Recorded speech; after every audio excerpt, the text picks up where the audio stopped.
എൻ്റെ പേര് Francis, ടാക്സ്ബൈക്സ് royal Enfield DP ആണ്. നമ്മുടെ ഏറ്റവും പുതിയൊരു വീഡിയോ കമ്പാരിസണിലേക്ക് നിങ്ങൾക്ക് ഏവർക്കും ഹാർദവമായ സ്വാഗതം. ഇന്ന് നമ്മൾ പരിചയപ്പെടാൻ പോണത് റോയൽ എൻഫീൽഡിൻ്റെ തന്നെ ഐക്കോണിക് ആയിട്ടുള്ള 2 മോട്ടോർ സൈക്കിളാണ്. അതിൻ്റെ ഒരു കമ്പാരിസണാണ് നമ്മൾ ചെയ്യുന്നത്. ഒന്ന് കോണ്ടിനെൻ്റൽ GT 650, 2 ഇൻ്റർസെപ്റ്റർ 650. നമുക്ക് ഇത് പോകുന്നതിന് മുമ്പ് ഇതിനൊരു ചെറിയ ഹിസ്റ്ററിയിലോട്ട് ആദ്യം പോവാം. നമുക്ക് കോണ്ടിനെൻ്റൽ GTയുടെ ഒരു ഹിസ്റ്ററി എടുക്കുകയാണെന്നുണ്ടെങ്കിൽ, കോണ്ടിനെൻ്റൽ GT റോയൽ എൻഫീൽഡിൻ്റെ ശ്രേണിയിലേക്ക് വരുന്നത് 1950 കാലഘട്ടത്തിലാണ്.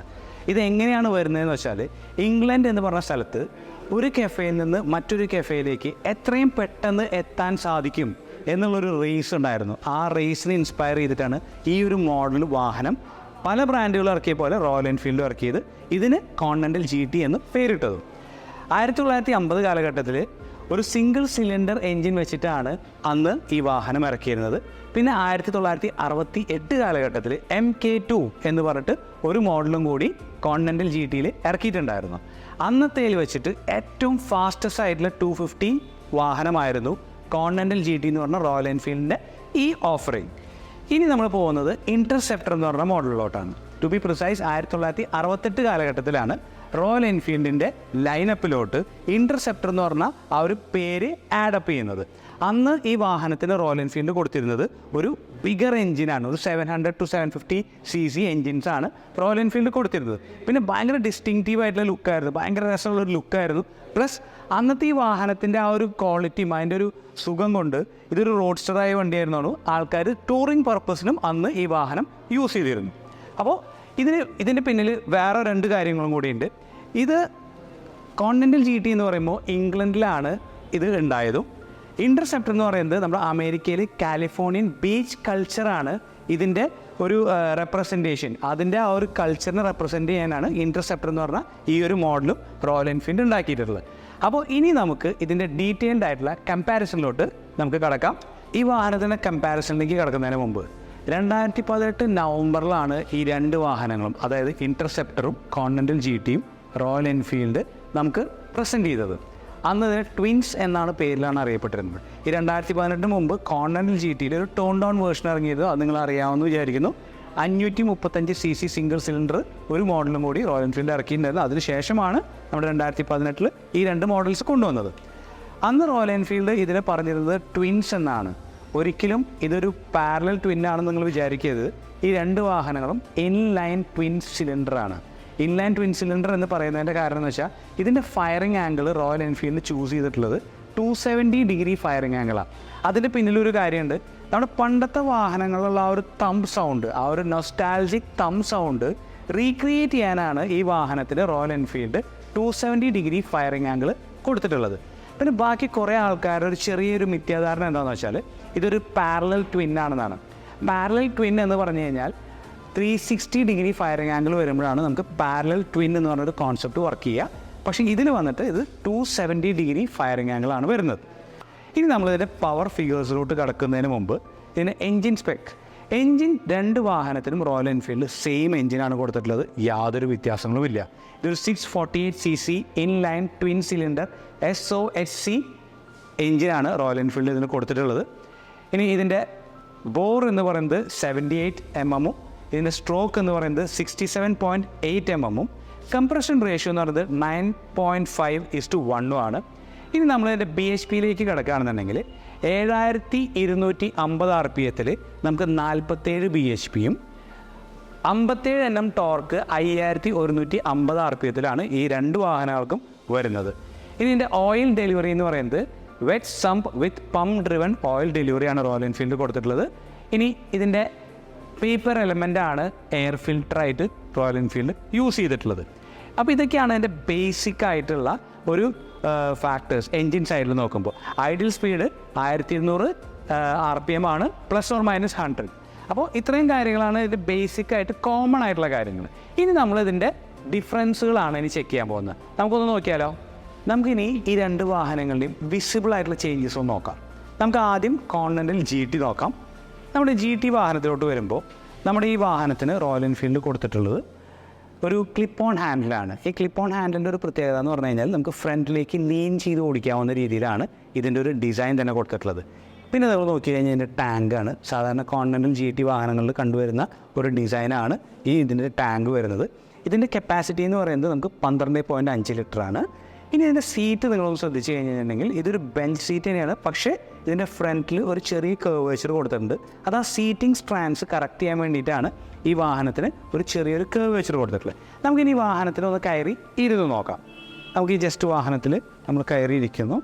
അപ്പോൾ ഇതിൽ ഇരിക്കുന്ന പൊസിഷനിങ് എന്ന് പറയുന്നത് ഇതിങ്ങനെയാണ് വരിക. നിങ്ങൾ നോക്കിക്കഴിഞ്ഞ് കഴിഞ്ഞാൽ ഇതിൻ്റെ ഈ ഗിയർ ലിവർ നിങ്ങൾ ശ്രദ്ധിച്ച് കഴിഞ്ഞ് കഴിഞ്ഞാൽ സാധാരണ വാഹനത്തിന് നമുക്ക് ബാക്ക് സൈഡിൽ നിന്ന് ഫ്രണ്ടിലേക്കാണ് വരിക. പക്ഷേ ഈ വാഹനത്തിന് ഈ ഫ്രണ്ട് സൈഡിൽ നിന്ന് ബാക്കിലോട്ടാണ് ഇതിൻ്റെ ലിവർ ട്രാവൽ ചെയ്തിട്ടുള്ളത്. അത് നമ്മുടെ ഈ പറയുന്ന പോലെ നമുക്ക് ഇട്ട് കഴിഞ്ഞ് കഴിഞ്ഞാൽ നമ്മളെ ഇരിക്കുന്ന പൊസിഷനിങ് എന്ന് പറയുന്നത് നമ്മുടെ ഈ ഒരു ഇവിടുത്തെ ജോയിൻ ചെയ്യുന്നതിൻ്റെ ഇവിടെയായിട്ടാണ്. അപ്പോൾ ഈ സീറ്റിംഗ് സ്ട്രാൻഡ്സ് എന്ന് പറയുന്നത് നമുക്ക് ഒരു സ്പോർട്ടി ആയിട്ടുള്ള സീറ്റിംഗ് സ്ട്രാൻഡ്സ് ആണ് ഇവിടെ കൊടുത്തിട്ടുള്ളത്. അപ്പോൾ നമ്മൾ ഈ ഇരിക്കുന്ന രീതി ഇങ്ങനെ ഇരുന്ന് നമ്മൾ വേണമെങ്കിൽ ഈ ടാങ്കിൽ നിന്ന് ഹഗ് ചെയ്ത് ഒന്നും കൂടി സ്ട്രീം ലൈൻ ചെയ്ത് പോകണമെങ്കിൽ ജസ്റ്റ് ഒന്ന് തല കുനിച്ച് ജസ്റ്റ് ഇങ്ങനെ പോകാൻ വേണ്ടിയിട്ടാണ് ഈ ഒരു ഡിസൈൻ തന്നെ കൊടുത്തിട്ടുള്ളത്. ഇതിൻ്റെ ടോട്ടൽ വെയ്റ്റ് എന്ന് പറയുന്നത് നമുക്ക് 214 കിലോ ആണ്. ഇൻ്റർസെപ്റ്ററിന് വരുന്നത് നമുക്ക് 218 കിലോ ആണ്.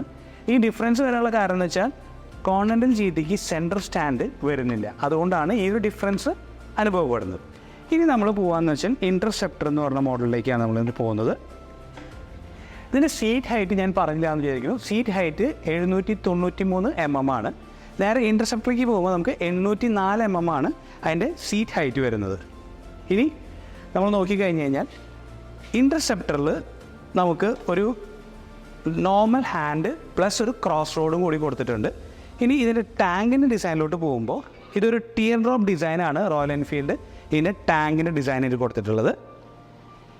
ഇതിന് ഈ സീറ്റിംഗ് പൊസിഷൻ എന്ന് പറയുമ്പോൾ ഒരു അപ്രൈറ്റ് ആയിട്ട് ഒരു കമാൻഡിങ് പൊസിഷനിലാണ് ഇരിക്കുക. ഇതിൻ്റെ സീറ്റ് ഒരു പ്യുവർ ബെഞ്ച് സീറ്റായിട്ടാണ് വരുന്നത്. നമുക്ക് ഈ വാഹനത്തിലൊന്ന് ഇരുന്ന് നോക്കാം എങ്ങനെയുണ്ട് എന്നുള്ളൊരു കാര്യം. ജസ്റ്റ് ഇങ്ങനെയാണ് ആ വാഹനത്തിൽ ഇരിക്കുന്നത്. ഇതിൽ നിങ്ങൾ ശ്രദ്ധിച്ച് കഴിഞ്ഞ് കഴിഞ്ഞാൽ നമ്മുടെ കാലിൻ്റെ ആ ഒരു പൊസിഷനിങ് ഫ്രണ്ടിലോട്ട് നീങ്ങി. അപ്പോൾ ഇരിക്കുന്നത് നമ്മളൊരു സ്ക്വയറി ടൈപ്പിലാണ് ഇതിലിരിക്കുക. നിങ്ങൾ ശ്രദ്ധിച്ച് കഴിഞ്ഞാൽ ഒരു കംഫർട്ടബിളായിട്ട് ഇരിക്കണം എന്നുണ്ടെങ്കിൽ ജസ്റ്റ് ഇങ്ങനെയാണ് നമ്മൾ വരുന്നത്. അപ്പോൾ ഇതാണ് ഈ ഇൻ്റർസെപ്റ്റർ എന്ന് പറഞ്ഞ വാഹനത്തിൻ്റെ ഒരു ചെറിയൊരു ടോട്ടാലിറ്റി. 2018 റോയൽ എൻഫീൽഡ് ഈ 2 വാഹനങ്ങൾക്കും കൊടുത്തിട്ടുണ്ടായിരുന്നു ബോഷ് എന്ന് പറഞ്ഞ കമ്പനിയുടെ ECU ആയിരുന്നെങ്കിൽ ഇപ്പോൾ അത് വെറ്റിസ്കോ എന്ന് പറഞ്ഞ കമ്പനിയുടെ ECU ആയിട്ട് റോയൽ എൻഫീൽഡ് അത് മാറ്റിയിട്ടുണ്ട്. ഇനി നമ്മളൊരു അപ്ഡേറ്റ് 2023 ഒരു അപ്ഡേറ്റ് എന്ന് പറയുന്നത് നമ്മുടെ ലിവേഴ്സ് എല്ലാം വന്നിട്ട് അഡ്ജസ്റ്റബിൾ ലിവേഴ്സ് ആക്കിയിട്ടുണ്ട് ഇപ്പോൾ റോയൽ എൻഫീൽഡ്. അതിൻ്റെ കൂടെ തന്നെ ചാർജിങ് പോർട്ട്സും കൂടി ആഡ് ചെയ്തിട്ടുണ്ട്. പിന്നെ നിങ്ങൾ നോക്കുകയാണെന്നുണ്ടെങ്കിൽ നമ്മുടെ സ്വിച്ച് ക്യൂബ്സൊക്കെ പണ്ടത്തേനും വിട്ടിട്ട് ഇപ്പോൾ സൂപ്പർ മീറ്റിയോറിലൊക്കെ വരുന്ന ടൈപ്പ് റോട്ടറി സ്വിച്ച് ക്യൂബ്സ് ആണ് വരുന്നത്. പിന്നെ നിങ്ങൾ ഹാൻഡിൽ ശ്രദ്ധിച്ച് കഴിഞ്ഞിട്ടുണ്ടെങ്കിൽ ആ റോയൽ എൻഫീൽഡിൻ്റെ ബ്രാൻഡിങ് അടക്കമുള്ള നല്ല കുഷ്ണി ആയിട്ടുള്ള ഹാൻഡ് ഗ്രിപ്പാണ് റോയൽ എൻഫീൽഡ് കൊടുത്തിട്ടുള്ളത്. പിന്നെ നമ്മൾ സൂപ്പർ മീറ്റിയോറിന് വന്നപ്പോൾ നമ്മളെല്ലാവരും ശ്രദ്ധിച്ചൊരു കാര്യം എന്ന് വെച്ചാൽ അതിൻ്റെ ഹസാർഡ് ലൈറ്റിൻ്റെ ഒരു പ്രത്യേകതയാണ്. ഹസാർഡ് ലൈറ്റ് നമ്മൾ സൂപ്പർ മീറ്റിയോറിൽ ഓണാക്കി വണ്ടി ഓണാക്കിയതിന് ശേഷം ഹസാർഡ് ലൈറ്റ് ഓണാക്കി നമ്മൾ എവിടെയെങ്കിലും ഒരു സ്ഥലത്ത് പാർക്ക് ചെയ്ത് വെച്ച് പോവുകയാണെന്നുണ്ടെങ്കിൽ നമുക്ക് കീ വെച്ച് പോകാൻ പറ്റില്ല ഹസാർഡ് ലൈറ്റ് ഓണാക്കിയിട്ട്. അപ്പോൾ നമ്മൾ വണ്ടി ഓഫ് ചെയ്ത് കീ എടുത്താലും ഈ ഹസാർഡ് ലൈറ്റ് ഓണായി കിടക്കും നമ്മൾ കാറിലൊക്കെ ഉള്ള പോലെ. ഇനി നമ്മളത് ഒരിക്കൽ ഓഫ് ചെയ്ത് കഴിഞ്ഞിട്ട് പിന്നെ ഓൺ ചെയ്ത് കഴിഞ്ഞ് കഴിഞ്ഞാൽ പിന്നെ അത് ഓണാവില്ല, പിന്നെ നമ്മളതിൻ്റെ കീ ഇടേണ്ടി വരും. അപ്പോൾ ഇതാണ് ഇത്രയും അപ്ഡേറ്റ്സ് കിട്ടിയിട്ടുള്ളത്. ഇനി ടയറിൻ്റെ കാര്യത്തിലേക്ക് പോകുമ്പോൾ നമ്മൾ ഈയിടെയായിട്ട് ശ്രദ്ധിച്ചിരുന്നു റോയൽ എൻഫീൽഡിൻ്റെ എല്ലാ 650 ശ്രേണികളിലും C8ൻ്റെ ടയറാണ് വന്നിരുന്നത്. പക്ഷേ കോണ്ടിനെൻ്റൽ GT ശ്രേണികളിൽ ഇപ്പോൾ വെഡിസ്റ്റാൻ എന്ന് പറഞ്ഞ കമ്പനിയുടെ ടയേഴ്സാണ് ഞങ്ങൾ കണ്ടുവരുന്നത്. അപ്പോൾ അത് നിങ്ങളൊന്ന് ഓർമ്മിപ്പിക്കാൻ വേണ്ടി പറഞ്ഞതെന്ന് മാത്രം. ടയർ സൈസൊക്കെ 2 വാഹനത്തിലും സെയിം ആണ്. ഫ്രണ്ടിൽ 100/90/18 C56H ആണ് ഫ്രണ്ടിലത്തെ സ്പീഡ് റേറ്റിംഗ് വരുന്നത്. റിയറിലേക്ക് പോകുമ്പോൾ നമുക്ക് 130/70/18 ആണ്. അതിന് വരുന്നത് C63V ആണ് സ്പീഡ് റേറ്റിംഗ് വരുന്നത്. ഈ 2023 നമുക്ക് സ്പോക്ക് വീൽസും അലോയ് വീൽസും ഇപ്പോൾ ഈ പറഞ്ഞ 650 ശ്രേണികളിൽ അവൈലബിൾ ആണ്. ഇനി നമ്മൾ നോക്കുകയാണെന്നുണ്ടെങ്കിൽ നിങ്ങൾക്കിപ്പോൾ അലോയ് ആക്കണമെന്നുണ്ടെങ്കിൽ ഡീലർഷിപ്പിൽ ചെന്ന് കഴിഞ്ഞാൽ നിങ്ങൾക്ക് അലോയ് ആക്കാനുള്ള ഓപ്ഷൻ ഉണ്ട്. ഇനി സ്പോക്ക് വീൽസ് ആണെങ്കിൽ സ്പോക്ക് വീൽസ് ആക്കാനുള്ള ഓപ്ഷനും ഉണ്ട്. ഇനി നമ്മളതിൻ്റെ മൈലേജിലേക്ക് പോകാം. മൈലേജിലേക്ക് പോകുന്നതിന് മുമ്പ് നമ്മൾ കോണ്ടിനെൻ്റൽ GTയുടെ കാര്യം പറഞ്ഞത് 12.5 ലിറ്ററാണ് എൻ്റെ ടാങ്ക് കപ്പാസിറ്റി വരുന്നത്. നേരെ തിരിച്ച് ഇൻ്റർസെപ്റ്ററിലേക്ക് വരുമ്പോൾ ഇത് 13.7 ലിറ്ററാണ് എൻ്റെ ഒരു ടാങ്ക് കപ്പാസിറ്റി. പിന്നെ നമ്മളെല്ലാവരും ആ ഒരു ക്യൂരിയോസിറ്റി ഉള്ളത് എന്ത് മൈലേജ് കിട്ടുമെന്നുള്ളതാണ്. മൈലേജ് എന്ന് പറയുന്നത് ശരാശരി കിട്ടുന്നത് 25 മുതൽ ഒരു 28 വരെയാണ് ശരാശരി അണ്ടർ നോർമൽ റൈഡിങ് കണ്ടീഷനിൽ ഈ വാഹനത്തിന് ലഭിക്കുന്നത്. ഇനി ഈ വാഹനത്തിൻ്റെ ടോപ്പ് സ്പീഡ് നമ്മൾ മീറ്ററിൽ കാണിച്ചിട്ടുള്ളത് 200 ആണ്. ഈ 200ൽ ഓൾമോസ്റ്റ് ഒരു 190 വരെ ക്ലോക്ക് ചെയ്യാൻ പലർക്കും സാധിച്ചിട്ടുണ്ട്. ഇനി ഈ വണ്ടി 200+ പോകാനും സാധ്യതയുള്ളൊരു വണ്ടിയാണ്. കാരണം വെച്ച് കഴിഞ്ഞാൽ അത്രയധികം മോഡിഫിക്കേഷൻസ് ഈ വണ്ടിക്ക് ഇപ്പോൾ മാർക്കറ്റിൽ അവൈലബിൾ ആണ്. ഇൻ്റർസെപ്റ്ററിൻ്റെയും കോണ്ടിനെൻ്റൽ GTയുടെയും എല്ലാ മോഡൽസിലും എല്ലാ കളേഴ്സിലും നമ്മുടെ കയ്യിൽ സ്റ്റോക്സ് ഓൾമോസ്റ്റ് അവൈലബിൾ ആണ്. അപ്പോൾ നിങ്ങൾക്ക് ആർക്കെങ്കിലും ഈ വാഹനങ്ങൾ എടുക്കണമെന്ന് ആവശ്യമുണ്ടെങ്കിൽ താഴെ കാണുന്ന നമ്പറിലേക്ക് ജസ്റ്റ് ഒന്ന് വിളിച്ചാൽ മതി. അപ്പോൾ ഇത്ര നേരം നിങ്ങൾ കണ്ടുകൊണ്ടിരുന്നിരുന്നത് നമ്മുടെ 2 വാഹനങ്ങളുടെ കോണ്ടിനെൻ്റൽ GTയും ഇൻ്റർസെപ്റ്റർ 650യുടെയും ഒരു കമ്പാരിസനാണ്. കുറേ കാര്യങ്ങൾ ഞാൻ നിങ്ങൾക്ക് പറഞ്ഞു തന്നിട്ടുണ്ട്, കുറേ കാര്യങ്ങൾ ഞാൻ വിട്ടുപോയിട്ടുണ്ടായിരിക്കും. അങ്ങനെ വിട്ടുപോയിട്ടുണ്ടെങ്കിൽ നിങ്ങൾ ദയവ് എന്നോട് ക്ഷമിക്കുക. നിങ്ങൾക്കത് കമൻറ്റ് ബോക്സിൽ ഒന്ന് മെൻഷൻ ചെയ്യാവുന്നതാണ്. അപ്പോൾ അത് എനിക്കും കൂടി മനസ്സിലാക്കാൻ സാധിക്കും. അപ്പോൾ ഈ വീഡിയോ കാണുന്ന ആൾക്കാർക്കും കൂടി ഞാൻ ഇത്രയും കാര്യങ്ങൾ വിട്ടുപോയിട്ടുണ്ടെന്ന് അവർക്കും ഒന്ന് മനസ്സിലാക്കാൻ സാധിക്കും. അപ്പോൾ ഇത്ര നേരം നമ്മുടെ ഈ വീഡിയോ കണ്ടതിന് ഞാൻ നിങ്ങളോട് എല്ലാവരോടും ആദ്യമായി നന്ദി പറയുന്നു. ഈ വീഡിയോ നിങ്ങൾക്ക് ഇഷ്ടപ്പെട്ടെന്ന് വിശ്വസിക്കുന്നു. ഈ വീഡിയോ ഇഷ്ടപ്പെട്ട് കഴിഞ്ഞാൽ നമ്മുടെ ചാനലൊന്ന് സബ്സ്ക്രൈബ് ചെയ്യുക. സബ്സ്ക്രൈബ് ചെയ്താൽ നമുക്ക് ഇതുപോലത്തെ വീഡിയോസ് ഇനി ചെയ്യാൻ സാധിക്കുള്ളൂ. നിങ്ങളുടെ ഫ്രണ്ട്സിനും നിങ്ങൾക്കും ഇതിനെക്കുറിച്ച് കൂടുതൽ അറിയാൻ ആഗ്രഹിക്കുന്ന ആൾക്കാർക്ക് ഇതൊന്ന് ഷെയർ ചെയ്യുക. പിന്നെ നിങ്ങളുടെ വിലപ്പെട്ട കമൻറ്റ്സ് നമ്മുടെ കമൻറ്റ് ബോക്സിൽ ഒന്ന് രേഖപ്പെടുത്തുക. അടുത്ത നമ്മുടെ വീഡിയോസ് പെട്ടെന്ന് കാണുന്നതിനായിട്ട് നമ്മുടെ നോട്ടിഫിക്കേഷൻ ബട്ടൺ ഒന്ന് പതുക്കെ അമർത്തി കഴിഞ്ഞ് കഴിഞ്ഞാൽ പെട്ടെന്ന് അടുത്ത വീഡിയോസ് കാണാൻ പറ്റും. അടുത്തൊരു വീഡിയോ കാണുന്നവരെ നിങ്ങളെല്ലാവരും സേഫായിട്ടിരിക്കുക.